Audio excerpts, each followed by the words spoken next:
Greetings, my name is Daryl Labar, and in this video I'm going to walk through creating a unit test that has to handle some more unusual IOrganization service calls using the XrmUnitTest framework.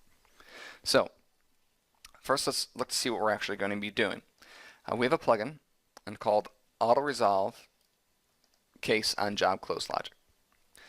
This plugin we'll go through and we have 1 to many jobs per case, so an agent may get a call to go to fix a user's problem, and they'll probably be able to fix it over the phone. If not, they may have to actually create a job for someone to go out and perform some work. So this basically says if the job is closed, then I need to go back to the case and close the case. So it's registered on the pre-operation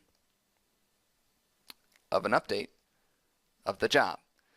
And it goes through and tries to figure out, okay, did they actually close the job? They did. All right, and let's go through and find if all the jobs are closed for that case. And if they are, if we can find any job that's open, then to go ahead and just resolve the case. So our problem currently we're having is that we are having an external system that will update a job and make it not closed anymore and then reclose it. And upon that firing, it updates this plugin, which goes, oh, I need to close the case. Well, the case has already been closed, and you get an exception from CRM saying you can't close the case that's already been closed. So we need to be able to go through and say, hey, don't close this if it's already been closed. So as we're doing good test-driven development here, we want our unit test first. So here's a first stab at it, and this is pretty generic, pretty common way of structuring this. We're using XUnit here, but you could use just the standard Microsoft test or whatever testing framework you want to use. There's no dependency on that. But our common methodology here is to create a test class per test method, and that way when we set up all of our data, it's only going to be used for that particular test case, and we don't have any issues with having test cases affecting other test cases. So for this test case, we need a case. The case needs an account.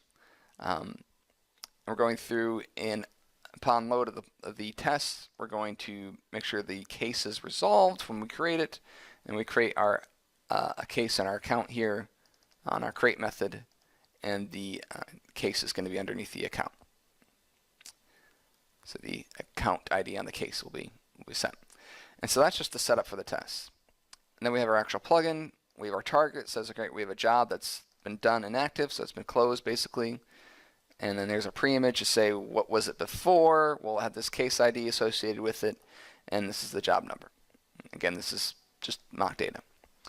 We create our plugin, AutoResolve Case on Job Close, and then we need to create our context for this.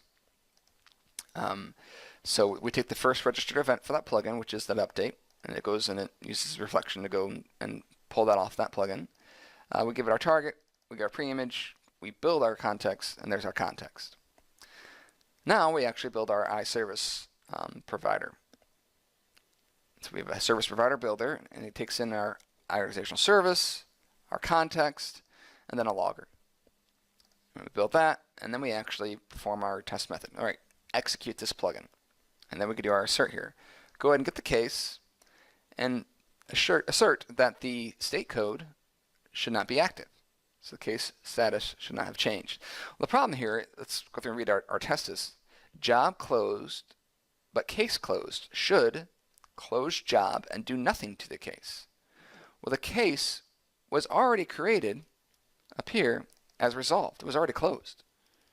So going through and testing to see if it's not active doesn't do anything. So we haven't done any actual code changes yet to resolve this, but if I go through and I run this test, it's going to go through and it's going to be successful because we're not actually testing what we want to test. So what we want to test is that the plugin has not made the auto-resolve case call. So I'm going to go through and do kind of that more specific way actually first I'm going to go through and do a general way of checking for that, and then I'm going to go through and do a more specific way of checking for that. So how do we go through and make the test pass? So the simplest way to make sure that this test will fail is we want to take this IOrganization service that we're getting in, and we want to make it read-only. Because that's what we're basically doing here. Hey, you shouldn't go through and update that case. So here I have my service equals, and I'm updating the same exact service of value because I really don't need it. Now I need to create a builder for it. So new, it's an organizational service, IOrganization service, so organizational service builder, OSB, tab, and then auto-complete it to that. I'm going to pass in my service. So that's basically saying, hey, whenever you need to call anything on this service I'm going to output, go ahead and use this service as the default service. And then should have a read-only. Is read-only.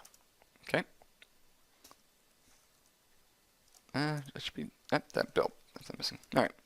So now I've gone through and we've created a service that is read-only. It won't do anything that is not a read-only command on it. So now when I go through and run that unit test, now we actually have a failure when I run the unit test. So that's good. We want a failure because it shouldn't be updating it. So that's a simple high-level way of doing it. Now, what happens? Because we actually, what happens if we're actually doing more in this plugin? If we're actually updating something else and then trying to resolve the case? Well, that presents an issue because this is read-only isn't going to be valid. And so this is kind of just a generic approach that will make the test fail in the specific case. But we really should only be testing what we actually want to test, and that's to see if the call to resolve case, this close incident request, actually occurred or not. Okay, so what we need to do is fake out that call. So rather than is read only,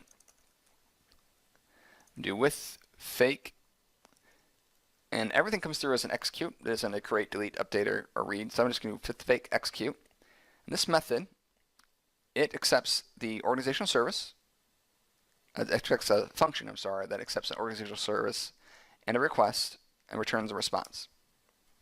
So now we just want to build this function of whatever gets called when we actually have the execute method called.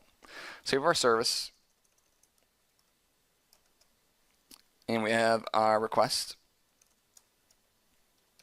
and then I'm just going to create a lambda here for our actual function. Okay.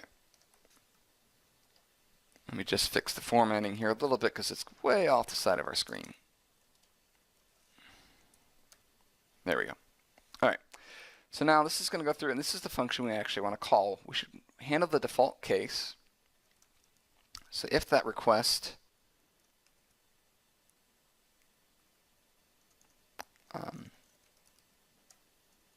actually it's just R. All right. The request that get type equals type of, and I'm going to go get the request type that we want, close incident request.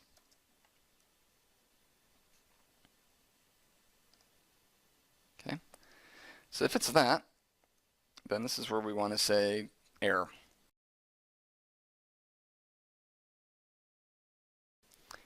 So if it's not a close incident request, we want to go through and actually do the actual work that's being done by default.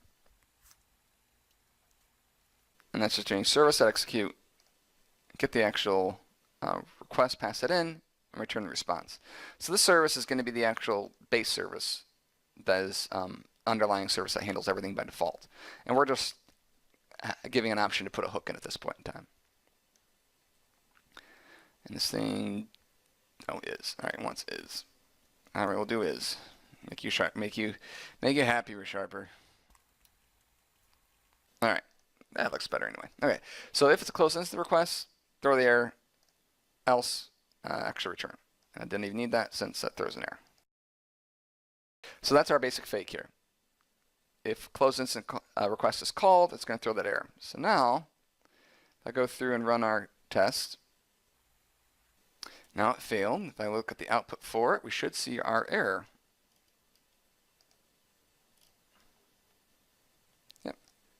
Case shouldn't have been updated. Okay.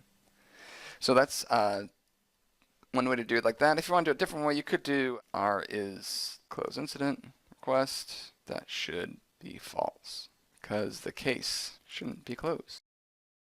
So that might be a little bit more unit test way of handling that instead. throwing that exception is to actually put our case in there. That way our assert doesn't even need to do that. Our assert is in the actual method here, the actual with fake execute service. So I'm just put that in here. There it is. And that's it. So that's how to go through and be very specific about what actual request is coming in and allow certain things and not certain things to be handled. You can be more general with just the, hey, make it read only, or you can be more specific with the exact message I don't want you to actually perform, or the exact request I don't want you to perform. So it's up to you. More granular is probably better, as long as you're not doing white box testing. You're actually testing what you want to test. That the close job do nothing to the case. The case should not be, should not actually be closed, and yeah, and that's basically our test. We don't want to close the case if this has been updated. So if you have any questions, let me know.